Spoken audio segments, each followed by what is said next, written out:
कि इस मीटिंग से काफ़ी लोग जुड़ गए, काफ़ी लोगों का इलाज भी चालू है। कई लोगों हम लोगों ने दवाइयाँ, किसी को शराब छुड़ाने की गोलियाँ भी मैंने दी। गोली काफ़ी महंगी भी आती है। जिन लोगों की लेने की हैसियत है वो सिर्फ मेरे से चिट्ठी लेके जा रहे हैं, और वो जहाँ मिलती वो गोली तो बाहर से आती है। और डॉक्टर का नाम भी मैं आप लोगों को बता दूं, चंदनपुरी गेट के ऊपर अबरार डॉक्टर नाम है। अगर किसी शख्स को लगे जो लेने के काबिल है, जिनके लग पैसा है, वो ले सकते हैं तो वहाँ जाके ले लें। और जो लोग नहीं ले सकते मेरे ऑफिस पे आइए, मेरे दोस्तों अहबाबों से आप लोग कांटेक्ट करके वो दवाएं वहाँ से हासिल कर सकते हैं। मैं सबसे पहले लड़के को बुलाऊंगा सामने जरा, एक मिसाल के तौर पे ये आया है इसी इलाके का, आप खुद ही पूछो। आज ही मेरे को फोन आया है इनका। क्या नाम है बेटा तुम्हारा? जोर से बोल। समीर। क्या करता तू? बोल, बिंदास बोल। तो काय करता है मेरे पास? नशा बंद कर। तालियां बजाए आदरीन, एक बार जोर से बोल। काय करता है बेटा? नशा बंद करने का। काय का नशा करता? लेसन का। और काय का नशा करता? बस वही एक करता। अच्छा, ठीक है बेटा। कहाँ रहता तू? सातर नगर। ठीक है बेटा, बैठ। ये सुबह से जुम्माबाद से मेरी ऑफिस पे थे। कहने का मतलब ये, इनको मैंने जबरदस्ती यहाँ नहीं बुलाया कोई वाहवाही के लिए और कुछ मेरी वाहवाही हो, जय जयकार, उसके लिए नहीं बुलाया। बताया, बोलने का मकसद तो बच्चे का चेहरा देख लो, आज उसका नशा करके वो बच्चे की हालत कैसी है और नशा और कितनी उम्र हुई आप खुद अंदाजा लगा। मैं समझता 20-22 साल की उम्र है। 20-22 साल की उम्र है तो हमारा शहर किस राह पे जा रहा है ये तो समझ ही नहीं आ रहा। इतने बुरे हालात है शहर के कि मैं आप लोगों को बता भी नहीं सकता। एक नशा, अभी जैसे साबिर गौर साहब ने बताया कि संजय दत्त की बात बताई, फरदीन खान और किसका नाम लिया, शाहरुख खान के लड़के का नाम भी लिया। आज मुझे ये बताओ, जो अरबोपति लोग रहते हैं, ये उन लोगों का काम है इतना बड़ा नशा करना, यानी अरबपति लोगों का। यानी अगर बोला जाए ना, अगर कपाट खोले हो तो पैसे की जम्बार गिरना चाहिए, इतना पैसा। हजारों साल भी अगर उनको गुजर जाए ना तो पैसा खत्म होने का उनका काम है। और इतनी हैरत की बात कि अगर एक लूम चलाने वाला शख्स हो जो 3,000-4,000 रुपए का हफ्ते तक काम करता, अगर उसके घर के अंदर अगर ये नशा चला गया तो बताओ वो नशा कहां से पूरा कर पाएगा? वो उसका शौक कहां से पूरा करेगा? आखिर में यही होगा कि उसको चोरी करना पड़ेगा। हम तो वारदातें सुनते रहते किनारे के इलाकों के अंदर, क्या फलाना शख्स ने कटर निकाला, मेरा मोबाइल छीन लिया। क्यों करता हूं ऐसा? कोई शौक है उसको? और वो एक मोबाइल छीनेगा अगर, तो एक मोबाइल उसके यूज के लिए छीनेगा। अगर वो शख्स बार बार अगर वो चोरी कर रहा तो किस लिए कर रहा? क्योंकि नशा करने वाले के अंदर, इंसान के अंदर हाथ पांव में ताकत नहीं रहती, वो काम कर ही नहीं सकता। अब जब काम नहीं कर सकता, 10 रुपए का कटर लेकर कैसे गया हाईवे किनारे, कोई शख्स अगर आ रहा, कोई मजदूर आ रहा, बेचारा लगा दिया कटर, नहीं दिया तो चीरा मार दिया, मोबाइल छीना, मोबाइल बेचा, उसका शौक पूरा कर लिया उसने। फिर दूसरे दिन सुबह होती, फिर दूसरे दिन वही काम, एक नया बंदे को पकड़ता हुआ आदमी, फिर एक कटर लिया, मारा किसको, मोबाइल छीना, फिर उसका शौक पूरा करता। तो हम लोग मालेगांव शहर के अंदर, हम आवाज बहुत किस रहा है, हम लोग जो निकले हैं आप लोगों का साथ लेने के लिए, क्या इसलिए निकली है कि हमारे मोहल्ले के अंदर जो लोग भी नशा करते, हम लोगों को बहुत अच्छी तरीके से, जैसे जमात के लोग, काफिले के लोग, जैसे जिस तरीके से मस्जिद में बैठ के अगर समझाते हैं, तो हमको अगर मालूम पड़ा ये शख्स, फलाना घर का शख्स अगर नशा कर रहा है कोई भी चीज का, तो हमारा काम बनता है मोहल्ले के 4 लोग उसको ले जाए मस्जिद के अंदर, बैठ के इमाम साहब के पास, मौलवी साहब के पास 3 हदीस की किताब पढ़ के उसका ज़हन साजी करे और कहीं ना कहीं तक उसको नशे की लत से उसको छुड़ाए। और कैसे नहीं छोड़ता है, अगर दवा गोली की जरूरत है तो हमारे तक लाए, और इंशाल्लाह हम उसका मेडिकल भी कराएंगे, मेडिकल चेकअप भी कराएंगे। कौन सी मेडिसिन लग रही, अगर एडमिट कराने की बात हो, इंशाल्लाह पूरा खर्च उठाने की जिम्मेदारी मेरी रहेगी। पूरा खर्च उठाने की जिम्मेदारी, किसको जिम्मेदारी नहीं उठाना। आज मैं मालेगांव शहर के एडिशनल एसपी साहब, डीवाईएसपी साहब जो डिप्टी साहब है, और पवारवाड़ी के पीआई साहब पाटिल साहब को बड़ी मुबारकबाद दिल से देता हूं। क्या उन्होंने एक बड़ी मालेगांव शहर के अंदर पवारवाड़ी ब्रिज के नीचे काफी तादाद के अंदर कुत्ता गोली उन्होंने पकड़ के एक आरोपी को पकड़ा भी। अब वो आरोपी से बाकायदा डिप्टी साहब का बयान भी है और पाटिल साहब का भी बयान है।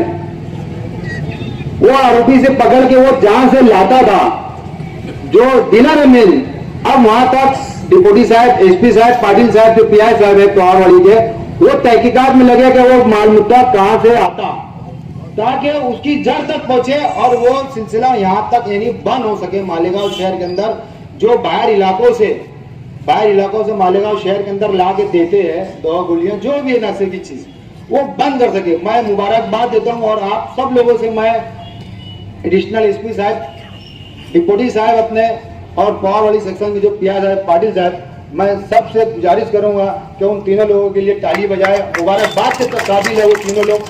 क्या आपको बहुत बहुत मालेगांव शहर की वासियों की तरफ से, तमाम पूरे हिंदुस्तान के सब की तरफ से मैं आपको मुबारकबाद देता हूं तीनों को कि अल्लाह ताला आपको ऐसी अच्छी हिदायत और तौफीक दोनों दे। ईमान की तौफीक हिदायत भी दे अल्लाह ताला आपको, और ऐसे गुनहगारों को पकड़ने की तौफीक हिदायत भी दे। भाई मेरा काम है मैं बोलूंगा, धड़ल्ले से बोलूंगा, है कि नहीं। अल्लाह के हाथ में हिदायत देना, तौफीक देना। बहरहाल बड़े मुबारकबाद हूं। और अभी तो हमारे डिप्टी साहब ने एक कलम बढ़ा दी, एनडीपीसी जो कलम है, जो कुत्ता गोली जो नशा बेचते हैं लोग, उनके ऊपर एक नई कलम, जो गांजा अफीम ड्रग्स जो बेचते हैं उनके ऊपर जो कलम लगती है, अब वो जो कुत्ता गोली बेचते हुए अगर पकड़ा गया तो उसके ऊपर भी अब ये नई कलम, एक डिप्टी साहब ने आज से नई कलम बढ़ा दी, नई कलम बढ़ा दी। यानी कहीं ना कहीं तक अल्लाह के फजल करम से हमारी जो तहरीक चल रही, हमारे जो प्रोग्राम चल रहे, वो कहीं से कहीं तक फेल नहीं है। और हमारी जो तहरीक है, आप लोगों का जो साथ है, इसकी बुनियादी यही कि हम लोगों को मालेगांव नशा मुक्त तो करना है। और आप लोगों की आज भी जरूरत है। ऐसा नहीं कि एक शख्स पकड़ा गया, एक डिपार्टमेंट ने पकड़ लिया तो हमारा मुहिम यहाँ पे खत्म। हमको मुहिम खत्म नहीं करना है। मैं बोल रहा हूँ कि ईद बाद तक, ईद के बाद भी मैं इंशाल्लाह इसकी मुहिम मैं चलाते रहूंगा। कारण क्योंकि अगर हम ठंडे बैठ गए तो जाहिर सी बात है शहर भी ठंडा बैठ जाएगा। और जो जितने गुनहगार लोग हैं वो वापस अपनी बिलों से निकल के फिर वो धंधा शुरू कर देंगे। तो ऐसा नहीं कि धंधा शुरू हो, धंधा बंद हो गया तो अपन भी बंद हो जाओ। रात हो गई इसका मतलब नहीं सो जाओ, कहीं ना कहीं बीच में उठते रहो। तारक के लिए उठो, पानी पीने के लिए उठो, देखते रहो चोरी तो नहीं हुई। यानी कहीं ना कहीं तो अपने को उठना पड़ेगा, रात में बार बार उठना पड़ेगा। अपने को ये देखना है धंधा चालू है क्या बंद है। और आप, हमारा तुम्हारा सबका काम है। अभी रौनकाबाद की ये रोड के ऊपर की एक मिसाल थी, बड़ी खुशी की बात है। मैं मोहल्ले के लोगों को मुबारकबाद दूंगा, यहाँ के जिम्मेदारों को मैं मुबारकबाद दूंगा। मैं नाम नहीं लेना चाहता, लेकिन एक पंचायत आई थी। पंचायत के अंदर सिर्फ मसला ये था जब वो भैया रोज शाम में मेहनत की कमाई कर खाता था। भैया मेहनत क्या, हलाल की रोजी रोटी खाता था, लेकिन रोज शाम में शराब पी के गली मोहल्लों में आके झगड़ा फसाद गाली गलौज देना। लेकिन अल्लाह का करना ऐसा, उसको मैं समझाया, उसकी दोनों बेटियां भी थी, उसकी बीवी भी थी। मैं समझाया देख तू आज से शराब छोड़ दे, मैं तेरी जिम्मेदारी लूंगा। मोहल्ले के लोगों को बोलूंगा भैया क्या चल इसने शराब छोड़ दे, उसको यही रहने दे। दोपहर की बात है 4 बजे की, यानी आज की नहीं, यानी 15 दिन 1 महीना पहले की बात है। रियाज मेहमान साहब के घर में बैठे थे हम लोग पंचायत में। बोले यार आज से मैं वादा करता, बोले वादा करता, कसम खाता, बोले आज से मैं शराब पीना छोड़ दूंगा। ईमानो बता रहा मैं, ईमानो। उसके सगे साले का उसने फांसी ले लिया था। आयशा नगर का लड़का था, तो आपको पता हो जिसने लड़के ने फांसी ले लिया था, उसका सगा साला था, उसका सगा साला था, उसके साले ने फांसी ली। मैं सिविल हॉस्पिटल में खड़ा पीएम के वास्ते। अब उसको मालूम पड़ा, जिसको हमने समझाया कि मत पीना, तो उसने कसम भी खा ली। गाड़ी ले गए, गिरते पड़ते आ रहा कसम खुदा की। उसको मैंने दोपहर में शाम में पी लिया था, बताओ। इन्हें जरा भी सबर नहीं करा, 4 घंटा भी सबर नहीं हुआ उससे, 4 घंटा भी सबर नहीं हुआ। चलो एक मैंने मौका और दे दिया, उसकी औरत उसके बाल बच्चों को लेकर, फिर मैंने समझाया क्या बोला आखिरी मरतबा, बोले भैया आखिरी मरतबा। फिर दूसरे मालूमात बोला, फिर पी के आ गया था। तो बोलने का मकसद ये है, जब वो पी गया तो गली मोहल्ले वालों ने एक ही फैसला दिया कि भैया तू यहाँ से घर खाली कर। घर खाली करा दिए उन्होंने, टाली बजा दो भैया उनका, घर खाली करा दिए। अगर ऐसा हमारी गली के अंदर जो लोग नशा करते हैं या जो लोग नशा बेचते, अगर सब शख्स ने, हर शख्स ने अगर यह कदम उठा लिया, इंशाल्लाह पूरे मालेगांव से नशा मुक्त हो जाएगा। लेकिन ये ऐसी तहरीक और ऐसा मामला हम लोगों को करना पड़ेगा। अब नहीं तो अपन होटलों में बैठ के, चौराहे के ऊपर बैठ के, घरों के अंदर बैठ के बस यही बोलते, अरे वो दारू पी ज्यादा, इतना गाली गलौज, परेशान। तो हल क्या उसका? वो समझाने से तो मान नहीं रहा, तो हल क्या है? हल यही है क्या गली मोहल्ला जमा हो, जब यह घर गाली का कंप्लेन दे दो, पुलिस स्टेशन कंप्लेन दो, घर वाले हमको चलेंगे नहीं, तो हम पुलिस स्टेशन के बाहर से उठेंगे नहीं। तहरीक अगर हम देखो, मेरी जरूरत कहीं नहीं, हर जिम्मेदार, हर गली, हर मोहल्ले के अंदर एक नया जिम्मेदार रहता, वो जिम्मेदार को लेकर आप लोग अगर ऐसा काम करेंगे तो इंशाल्लाह मालेगांव से नशा मुक्त तो हो सकता है। नहीं 100%, 50% भी होगा तो बहुत हो सकता, 50%। एक आदमी की अपन इस्लाह कर लो, सिर्फ एक आदमी की। जाबिर भाई ने बताना क्या, एक आदमी, हर आदमी, एक आदमी को पकड़ लो, क्या रही आदमी को, यह फलाना आदमी को मुझे इस्लाह करना है, तो आज से जब दिल में ठान लो क्या हम भी नमाज पढ़ेंगे, और हमारा जो भाई है, एक ईमान वाला भाई, अगर उसको नशे की आदत लगी है या नशा बेचता है, तो हमको उसकी इस्लाह करना है। अगर हम जोहर की नमाज जा रहे तो उसको ढूंढ के कहीं से उसको जोहर की नमाज पढ़ाओ। तालीम होती है मस्जिदों के अंदर तो तालीम में बैठाओ। अगर दीन की बात चलती है मस्जिदों के अंदर तो दीन की बात उसको बैठाओ वहां पर। कम से कम उसको अगर रोजाना ले आए तो कम से कम अल्लाह उसको दिल में हिदायत, तौफीक, दोनों चीज देंगे। तो हर आदमी एक चीज ठान ले, क्या हमको एक बुरा आदमी जो है, जो एक नशा करने वाला इंसान है, हम उसको समझा सके ताकि हमारी आखिरत बन सके, उसकी भी बन जाए, और उसके जरिए हमारी आखिरत कैसे बन सकती है। हमारा काम यही कि हमारी आखिरत कैसे बने, दुनिया नहीं। दुनिया तो हर इंसान जैसे जो जी लेता, कुत्ता भी दुनिया में जी लेता, लेकिन हमारी आखिरत कैसी क्या बन सके, हम आखिरत के अंदर कैसी की जन्नत के अंदर जा सके, अच्छे से अच्छे अमाल करके। हमने ऐसा बहुत बड़े अमाल नहीं कर लिए जिससे हम आती बन करके बोले आप जन्नत में चल जाए, ऐसा तो है नहीं। लेकिन हम कौन सी गफलत की जिंदगी में जी रहे। कम से कम इतना एक काम तो कर लो, 5 टाइम की नमाज वो सबसे कोई पढ़ा लो, अपन भी पढ़ लो।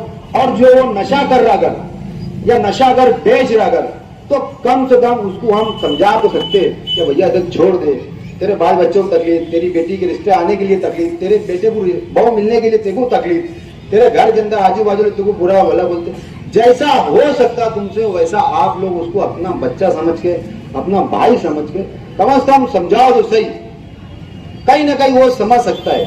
मैं तमाम मालेगांव के शहर के लोगों से मैं गुजारिश करूंगा, और तमाम लीडरान से भी मैं गुजारिश करूंगा, देखो ये तुम्हारा हमारा सबका काम है, मेरे कोई अकेले के नहीं है, ना रियाज भाई का काम है, ना फतेह हाजी का काम है, ना रशीद हाजी का काम है, ना किसी का काम है, ना फरीद भाई का काम है, किसी का काम नहीं, ये तुम्हारा हमारा सबकी जिम्मेदारी है। मैं तमाम लीडरानों से गुजारिश करता हूँ कि देखो, मैं एक शख्स या मेरी एक टीम अगर इतना कर सकती है, पुलिस मेरे बोलने के ऊपर या हमारी तहरीक चलाने के ऊपर अगर इतना काम कर सकती है, तो शहर के अंदर मैं समझता हूँ 10 लीडर है। अगर 10 लीडर अगर हर जुम्मा 10 जगह अगर मीटिंग रहेंगी, देखो हर लीडर की अलग अलग जगह मीटिंग, तो कहीं ना कहीं तक अल्हम्दुलिल्लाह अल्लाह के फजल करम से पुलिस के ऊपर ज्यादा दबाव पड़ेगा। देखो अगर दुनिया के अंदर ऐसा होता है कि मिसाल के तौर पर अगर किसका झगड़ा हो गया, तो यार खालिद हाजी को फोन लगाओ, पुलिस को बोल के बोले यार दबाव डालेंगे, तो बोले यार पुलिस छोड़ देगी। चलो भाई खालिद हाजी का कोई वजह से अगर फोन बंद है तो बोला यार अब आसिफ साहब है भैया, बड़े साहब को लगा दो, आसिफ साहब को बोले यार वो फोन करेंगे, बोले काम हो जाएगा। तो बोलने का मकसद है कहीं ना कहीं यार मुफ्ती साहब तुम भी है, अब्दुल मालिक भाई भी है, डॉक्टर साहब भी हमारे, एजाज भाई भी हमारे है, और दीगर जितने भी लीडरान हमारे, मैं इस सबसे गुजारिश है कि आप अपने अपने तौर तरीके से, देखो इलेक्शन आएगा, तुम्हारा स्टेट अलग लगा लेना, हमारा स्टेट अलग, तुम्हारे चाहने वाले तुमको वोट दे देंगे, हमारे चाहने वाले हमको वोट देंगे, हार जीत जब के जब देख लिए जाएंगे। लेकिन देखो मैं बता रहा हूँ, हर इलाके में ऐसा मालेगांव शहर का कोई इलाका नहीं बचा जहाँ नशे की चीज नहीं बिगड़ी। यहाँ तक तो रौनकाबाद की जो संडास है, गार्डन है, और अब्बास नगर की जो स्कूल है 5 नंबर स्कूल, वहां भी कई तरीके की, यानी मैं बता रहा, कुत्ता गोली, गांजा, एकदम खामोशी से डिलीवरी देने का तरीका कैसा होगा, एकदम बेहतरीन तरीका। बोला और पान दुकान पे खड़े रहे, मैं तेरे सर को बोला कंधे पे हाथ रखूंगा, समझ लेना डिलीवरी देने का अच्छा आया। कंधे पे हाथ रखा, हाथ नीचे करा, बोले ले मैंने तेरे खीसे में रख दिया, बोले पैसे दे। इस तरीके से डिलीवरी दी जाए, चाहे वो गांजे की पुड़ी हो, चाहे वो अफीम की पुड़ी हो, चाहे ड्रग्स हो, चाहे कुत्ता गोली हो, इस तरीके से दी जा रही है। अब तो किराना दुकान के जैसा उन्होंने कर दिया, पूड़ी भान ले रहे, वो कुत्ता गोली के अंदर कुत्ता गोली डाल दे रहे, पूड़ी भान के चालू चालू दे रहे, यानी अंधेरे, यानी बेचने वालों की भी अंधेरे। यानी तुम्हारे हमारे ऐसे लोगों को समझ में नहीं आएगा कि यार वो कुत्ता गोली बेच रहा, क्या ड्रग्स बेच रहा, अफीम बेच रहा। इतना महंगा कुत्ता गोली हो गई, 4 आने की एक गोली आती थी पहले बोलते, आज 10 रुपए की नहीं 20 रुपए की एक गोली बिक रही है, एक गोली 20 रुपए की। और एक टाइम में कुत्ता गोली खाने वाला 5-6 गोली जब तक नहीं खाएगा उसको कोई हाल से नशा नहीं चढ़ने वाला। और नशा करने के बाद मैं सबसे बड़ी बात बता रहा हूँ, मैंने मेरे दोस्तों को बोला था वो लफ्ज बोलूंगा नहीं, लेकिन बताना पड़ेगा, ताकि जो लोगों के घर के बंदे बच्चे लोग जो नशा करते हैं उनको मालूम पड़े। सबसे बड़ा मसला अगर कुत्ता गोली और ड्रग्स लेने की वजह, और जो फैंसी ड्रिल जो बोलते हैं कुत्ता खांसी की दवा जिसको बोलते हैं, वो जो लोग इसका नशा अगर जो लोग भी करते हुए ना, अपनी मर्दांगी खो चुके रहते हैं। मर्दांगी पूरी तरीके से खत्म हो जाती है इसके अंदर, पूरी तरीके से खत्म। मर्दों में नहीं रहता वो लड़का, दिखेगा मर्द लेकिन मर्दों में नहीं रहता। ये समझ लेना है, अगर हमारे बच्चे को आदत लग गई तो ये समझ लेना हम खुद हो गए हमारे बच्चे को नाम मर्द बना रहे। तो ऐसा हम चाहेंगे क्या कि हमारा बच्चा नाम मर्द बन जाए? चलो मान लो जो बच्चे की शादी भी हो चुकी है, अगर वो बच्चा नशा कर रहा तो कुछ ना कुछ करके उसकी आदत छुड़ाओ, नहीं तो मेरे पास ले जाओ, मैं पूरी जिम्मेदारी ले रहा हूं इंशाल्लाह। जब तक वो अच्छा नहीं होगा, जब तक पूरा इलाज का खर्च मैं दूंगा, लेकिन वो नाम मर्द बताने से पहले उसको बचा लो बच्चे को, वो तो नाम मर्द बन जाते हैं। हम बता रहे, एकदम क्लियर बता रहे हैं, उसकी 2-3 वजह भी बता देगा। एक जो पाउडर जो लेते हैं जिसको अपन एमडी पाउडर बोलते हैं, बच्चा 24 घंटा नहीं 48 घंटा उसकी 1 मिनट के नहीं 1 सेकंड का आस्ते आंखें भी नहीं लगी, 1 सेकंड का आस्ते आंखें भी नहीं लगी, 1 सेकंड का आस्ते। हम ये देख लो हमारे घर के अंदर हमारा बच्चा 24 घंटा जाएगा, सो क्यों नहीं रहा, ये समझ लो पहले, क्यों नहीं सो रहा, उसकी वजह वो सोने का आस्ते जाएगा, उसको बेचैनी होगी। और जो कुत्ता गोली खाता वो एकदम भरपूर सोता, एकदम भरपूर। हमारी तुम्हारी नींद कितनी है? ज्यादा से ज्यादा 6 घंटा, ज्यादा से ज्यादा 8 घंटा, उससे ज्यादा नींद नहीं है। लेकिन जो 10 घंटे से ज्यादा अगर सोया तो समझ लो नशा कर रहा है। 10 घंटे से ज्यादा काम धंधा करने वाले की सख्तों की बात अलग है। मैं तो बोलेगा जो काम धंधा कर रहा है रोज कुत्ता गोली कर, ऐसा भी नहीं होना चाहिए। हाँ, मैं जो नौजवानों की बात बता रहा हूं। और जो फैंसी ड्रिल जो बच्चे जो पीते, ध्यान देना उनकी आंखों के ऊपर, ये ऊपर की आंखें ना थोड़ी सी मोटी रहेगी। डॉक्टर से पूछना, मैं डॉक्टर से पूछ के बता रहा, ये जितनी चीजें मैंने पूछा सब डॉक्टरों से पूछा। और जो लोग नशा करते, जो लोगों अभी छोड़ रहे, चालू नशा जो छोड़, जिनका ट्रीटमेंट चालू है, उन लोगों से मैं पूछ के बता रहा। मैं कई लोगों को ला के खड़े कर सकता हूँ कि कई बच्चों ने नशा छोड़ चुके, लेकिन उसमें जो कुछ बच्चों लोग की शादी नहीं हुई, ताकि उनके जो रिश्ते के ऊपर असरात ना पड़े, मैं इसके लिए बच्चे लोग को सामने ला रहा हूँ। मैं कई लोगों को लाइन लगा सकता हूँ, लेकिन उनके रिश्तों के अंदर तकलीफ ना, क्योंकि अगर उनका रिश्ता होगा तो बोले बच्चा नशा करता था, उसको क्या वापस अगर शुरू कर दिया तो बोले मेरे ऊपर बवाल। हाँ, तो ऐसा भी नहीं होना चाहिए। मैं इसके लिए नहीं ला रहा, ये बच्चों को इसके लिए क्या है कि ये इसके घर के लोग ने खुद होके ले गए, तो मैं इसके लिए बच्चे को सामने लाया ताकि हम समझ सके कि हमारा बच्चे ऐसे ना हो। कैफियत बहुत चेंज आती है, आप लोग समझ लो। ये मत समझो कि हमारे घर के अंदर, चलो अल्लाह का शुक्र हमारे घर अंदर हमारे बच्चे लोग नशा नहीं करते, लेकिन कहीं ना कहीं धीरे धीरे धीरे धीरे धीरे धीरे देखो अपन छोटे थे ना, तो बोले यार सोप खा रहा है, बोले सोप खाने से क्या होता है, बोले सोप धीरे धीरे, बोले यार सोप सुपारी खा रहा है, सोप खाते खाते सुपारी खाने लगा, तो बोले यार पूरी के 2-3 दाने बता, 2-3 दाने ले लिया, फिर बोले यार बाद में मालूम पड़ा बोले पूरी खा रहा है, बोले अब पूरी खाते खाते बोले यार बीड़ी, बोले टुकड़ा बीड़ी पी रहा, बोले क्या, बोले टुकड़ा बीड़ी, बोले टुकड़ा बीड़ी, बोले यार कागज की बीड़ी से आगे डायरेक्ट बीड़ी के ऊपर, बीड़ी से आगे सिगरेट के ऊपर। तो इंसान की ख्वाहिशें बढ़ते जाती। तो हम हमारे घरों के अंदर हमारे बच्चों को, हमारे मोहल्ले के अंदर हमारे तमाम लोगों को देखो कि नशा तो नहीं करें। और जो लोग भी नशा अगर बेच रहे हैं, आप मेरे को उनका नाम पता बता दो, मैं मेरे तौर तरीके से डिपार्टमेंट हम हमारे तौर तरीके से उसका इंशाल्लाह उसका सबक और उसका इम्तिहान हम लोग ले लेंगे इंशाल्लाह। आप लोगों को डरने की कोई भी जरूरत नहीं। आपका नाम कहीं से कहीं तक नहीं आएगा। आप एकदम बेझिझक फोन करें मेरे को। जो नशा अगर बेच रहा और आपको मालूम पड़ रहा अगर हमारे मोहल्ले में अगर नशा बिक रहा, वो एरिया का नाम, वो जगह का नाम बता दो, इंशाल्लाह मैं वो चीज़ को पूरी तरीके से मैं खत्म कर दूंगा। मैं इतना आप लोगों से दावा करता हूँ इंशाल्लाह। अस्सलाम।